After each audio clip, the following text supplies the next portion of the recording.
Hello, everybody. All right, let's get right into it. So, my name is Michael Music. I am now 23 years old. I'm reading this book. I've been reading it for about 121 episodes now, and it's just absolutely fascinating to me. So, why did I decide to start reading this? Well, I wanted to find the secret in this book. I was told that there was a secret, and I was told from a lot of people that I looked up to in terms of them being rich that this book was the book to read, and so I've read it. mm, Personally probably like 5 times fully through, but keep in mind I'm reading it like at night, and then I'm reading it again during the day, so I'm reading it like twice every time I read it through, sometimes 3 times when I would even read it in the morning just to prepare for the day. So, um, a big part of what we're going over today is not so much one of the 13 principles of success. It's sort of added in there into the chapter on organized planning. There's a lot going on in that chapter. You'll actually notice it's a pretty big chapter. I think I counted at least like 60 or 90 pages, something like that.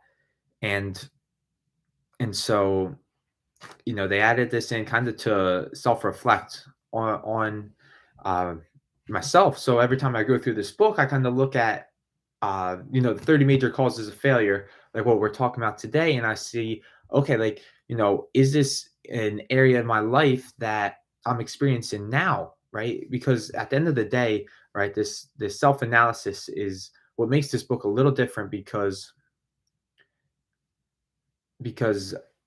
it's sort of like every time you read through it, I'm a new person. I'm not seeing something different in this book. I'm seeing something different in me. So that's why I keep reading through it. And yeah, that's the conversation to start off the day. So number 8, we're gonna start off with, and this is procrastination. Okay, so he says this is actually one of the most common causes of failure. Old man procrastination stands within the shadow of every human being, waiting his opportunity to spoil one's chances of success. Most of us go through life as failures because we are waiting for the time to be right, to start doing something worthwhile. Do not wait. The time will never be just right. Start where you stand and work with whatever tools you may have at your command, and better tools will be found as you go along. So, what am I really procrastinating on to start, right? Even if it's not the perfect time and things are going to get uncomfortable. What am I procrastinating on? What is procrastination, right? Is that a form of fear, right? He says it's one of the most common causes of failure, right? Am I really waiting for things to line up? Am I waiting for things to be right, or am I going to just jump ship and just go with it, right? So, personally, I can't say I'm the best with procrastination. There's so many things I said I'm gonna do that I haven't yet gotten started. So, so it's interesting. Just thinking of that. Um, cool. Well, don't wanna suck too much time on that. But that is a really important part of failure, right? Like procrastination is something that's possible to have a full conversation on alone. That one word, because that's a big cause of failure. Okay, number 9, lack of persistence. He says most of us are good starters but poor finishers of everything we begin. Moreover, people are prone to give up at the first signs of defeat. There's no substitute for persistence. The person who makes persistence his watchword discovers that old man failure finally becomes tired and makes his departure. Failure cannot cope with persistence. Okay, what did I start that I didn't finish or see through all the way? Um, yeah, there's been a lot of things on that note that lack of persistence. It really was a pretty big defining moment in terms of some things that I started and didn't finish. Okay. Number 10, negative personality. So there is no hope of success for the person who repels people through a negative personality. Success comes through the application of power, and power is attained through the cooperative efforts of people, of other people. A negative personality will not induce cooperation. All right. So, do you have a personality that does repel people, or are you attracting people? And when I say that, it's not saying that you're a bad person, but are people constantly like shying away from you, or are they wanting to always be around you? Right? Are you attracting good people into your life? Look at like the people around me. Like, are they genuine people? Am I really because like people are going to come to me that are just like me, right? So I better have a good positive personality if I want to attract the right souls into my world. Number 11 is lack of controlled sexual urge. Okay, so sex energy is the most powerful of all the stimuli which move people into action. Because it is the most powerful of the emotions, it must be controlled through transmutation and converted into other channels.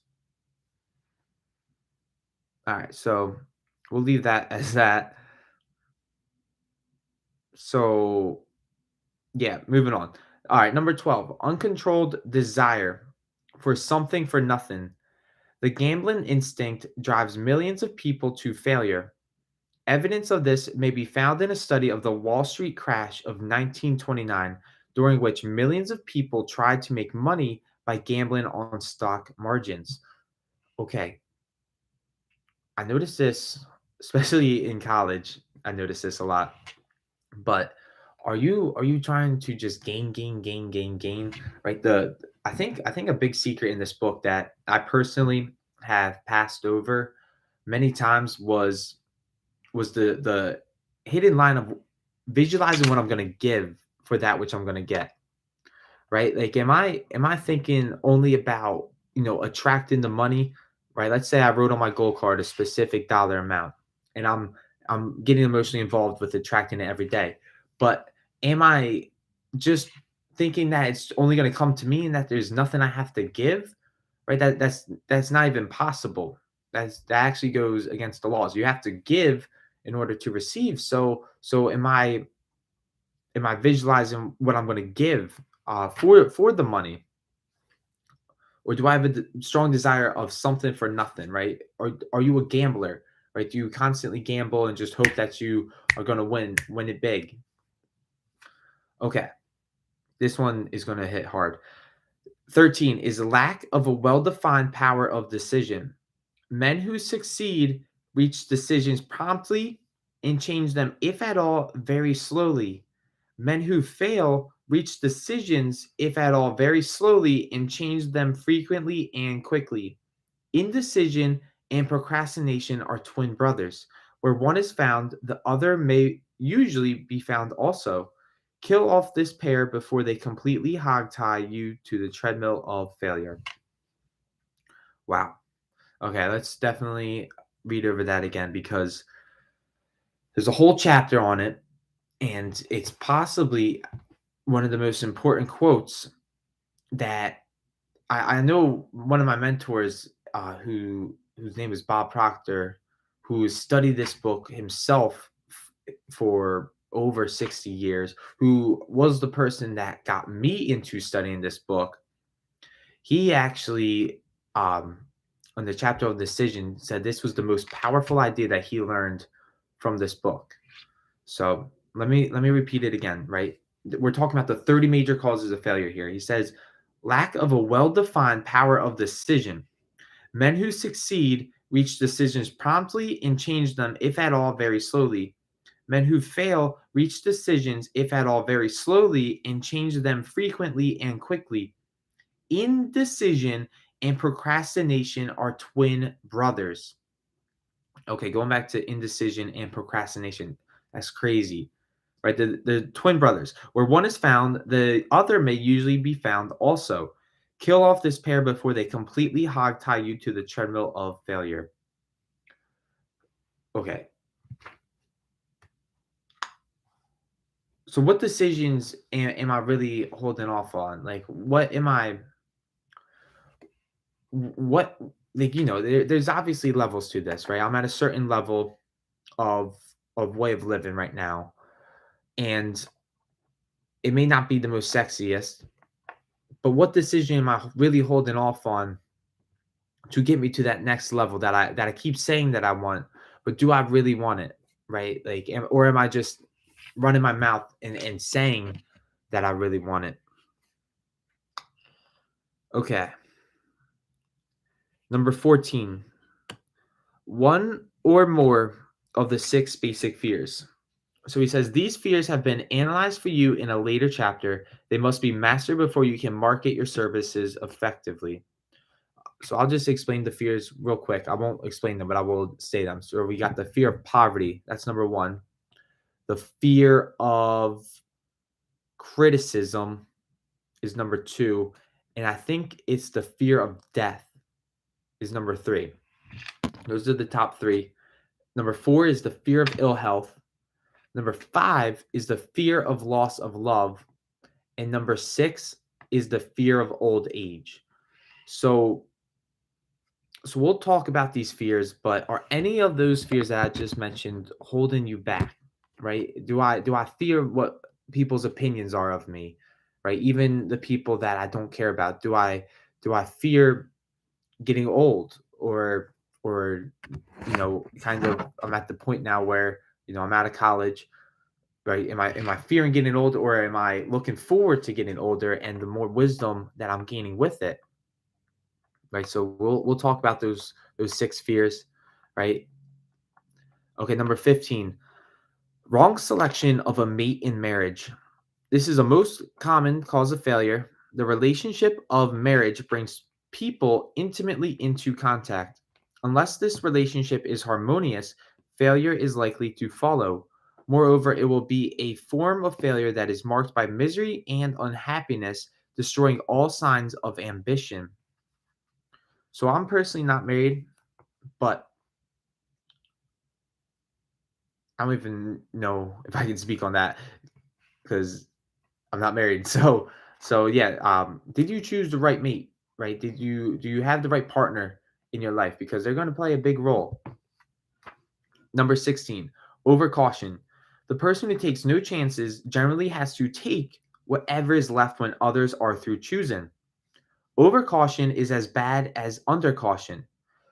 Both are extremes to be guarded against. Life itself is filled with the element of chance, right? So am I not taking a step into the unknown, right? Am I only saying to what I habitually know is safe, that has got me to where I am right now, right? Or am I looking, for the new opportunities, right? All new opportunities are going to come with a little bit of uncertainty, and that's fine. But am I being too overcautious about certain things?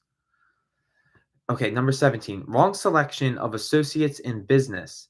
This is one of the more common causes of failure in business. In marketing personal services, one should use great care to select an employer who will be an inspiration and who is himself intelligent and successful. We emulate those with whom we associate most closely. Pick an employer who is worth emulating. Right? Who is my business partner? Who am I really lining up in business?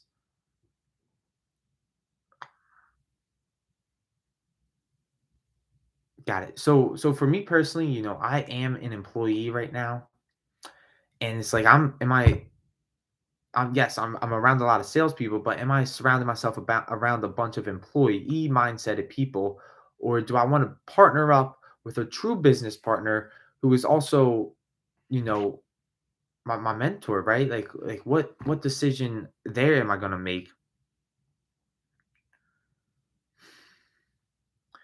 Number 18 is superstition and prejudice.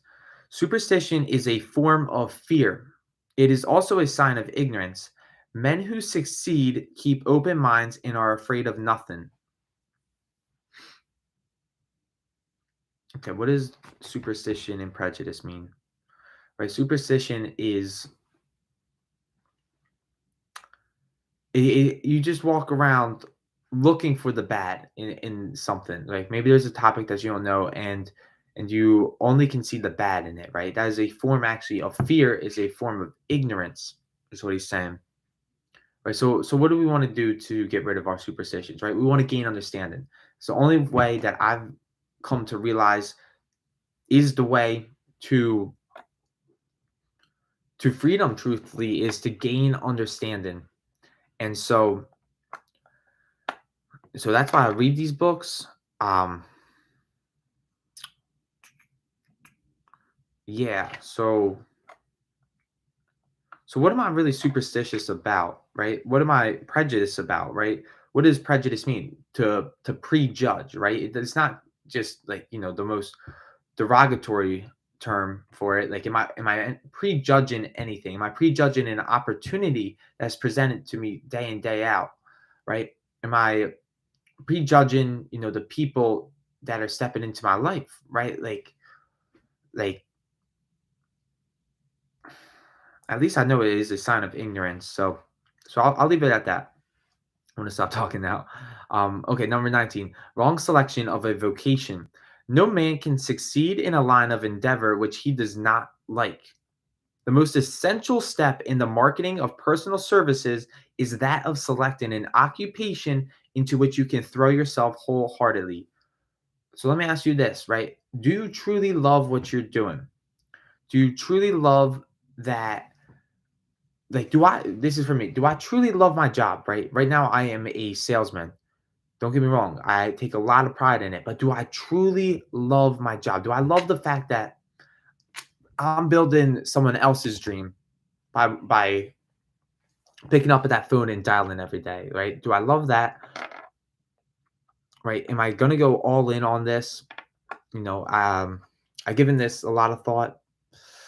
So so do you truly love what you do? Because if you don't, you're not gonna be able to give it your all. Number 20, lack of concentration of effort. He says the jack of all trades seldom is good at any. Concentrate all your efforts on one definite chief aim. What is my definite chief aim? What is the one thing that I want to do in this world that I want to leave behind?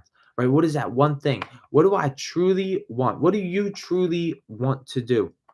Right? So I got to admit, this is something that I personally have been trying to crack for some time, right? That definite major purpose idea, and boil that down, because I've been told by my mentor that once you have this, you can block out all the other stuff going on in your mind when you truly do have your definite major purpose. And the fact that my mind isn't just full right now with my burning desire tells me that, okay, maybe am I don't yet have my definite major purpose. And it's like, okay, how do I get that now? So these are some conversations I need to have with my mentor and really figure out, because right now I'm letting the outside noise in when it won't get in if you really do know exactly what it is that you want and you're definite about getting it. Okay, number 21. The habit of indiscriminate spending. The spendthrift cannot succeed mainly because he stands eternally in fear of poverty. Form the habit of systematic saving by putting aside a definite percentage of your income. Money in the bank gives one a very safe foundation of courage when bargaining for the sale of personal services. Without money, one must take what one is offered and be glad to get it. All right. So right, are you spending all your money? Are you really spending it all? Like, even the fact that you, like, when I have, maybe let's say like 10,000 in the bank account, right? Even that little bit amount, right? It still gives me a little peace of mind. Like, okay, I can go, step into the unknown, maybe fall a little bit, but it's like, okay, I'm not in a bad position, at least financially from it, right? Maybe I made a fool of myself, but who really cares about that besides me? But but the person, like the people that indiscriminately spend, that spend all the time, right? Like how are you going to step out and step into the unknown when you don't even have the little foundation that okay, at least you can financially be like, I can figure this out, right? So I get how that's a cause of failure. Number 22, lack of enthusiasm. Without enthusiasm, one cannot be convincing. Moreover, enthusiasm is contagious, and the person who has it under control is generally welcome in any friend group. Okay? What what level of enthusiasm do I have, right? I love this. I heard it from Jordan Belfort, right? When I'm calling people on the phone, he goes, "You want to have this idea of bottled enthusiasm, right? I'm not yelling, screaming, and waving my hands at a prospect, but my tonality, it sounds like I got something cooking up within me, like this bottled enthusiasm, and and yeah, that's that. So he says, enthusiasm is contagious and the person who has it under control is generally welcome in any group of people, right? Maybe maybe are you fitting in with people because you are enthusiastic, that you are bringing a little bit more out of others. Okay, 23, intolerance. The person with a closed mind on any subject seldom gets ahead. Intolerance means that one has stopped acquiring knowledge. The most damaging forms of intolerance are those connected with religious, racial, political differences of opinion. Okay, this is big. Are you still acquiring knowledge, right? Just because I'm, this political party, even though I don't associate anything with politics, right? Just because I'm this political party, does that mean I'm not gonna look to learn from the other political party, right? Just because I was raised with this religion, does that mean I'm not gonna check out the other religions out there and be like, okay, what are they about? Like, what at least was their message? Am I so stuck? Like, oh no, I was raised this way, so I must be right, right? Intemperance is so critical, and I notice also that a lot of the college people that graduate school, they stop learning, right? That's the moment they're done learning. They're like, I've got educated, I am done. But but am I really educated? Right? What is our definition of educated? Educated, right? An educated person, according to Napoleon Hill, he says, is someone who has so developed the faculties of his mind that he can elevate him or herself to a higher state of mind and attract thoughts that he could not there. Oh no, I am so sorry. That is the definition of a genius. An educated person is a person who has so developed the faculties of his mind that he can get whatever it is that he or she wants without violating the rights of others, right? Can I get anything that I want in this moment without violating the rights of others? Personally, for me, no, not yet. So, am I educated? No, not necessarily. Will I get educated? Of course. I'm going to continue studying this book like my life depends on it. And I'm going to keep learning that specialized knowledge so that I can get the money. So, okay, where are we at? We're at 12:26. Okay, I do got to end it here. So, I'll finish up the rest of the 30 major causes of failure tomorrow. And yeah, um, let me know if any of those causes of failure resonated with you like it did with me. Personally, lack of decision, procrastination were two critical ones for me, and something that every time I read through this section of the book, it's like, did I get better? Did I improve on this skill? Or is there still decisions that need to be made? Right? Am I just saying this right now, or am I truly believing what I'm saying right now? Like that's the big factor of it. So with that being said, thank you all for watching and tuning in from Facebook and YouTube. I'll leave you with this until we meet again in time and space. Bye everybody for now.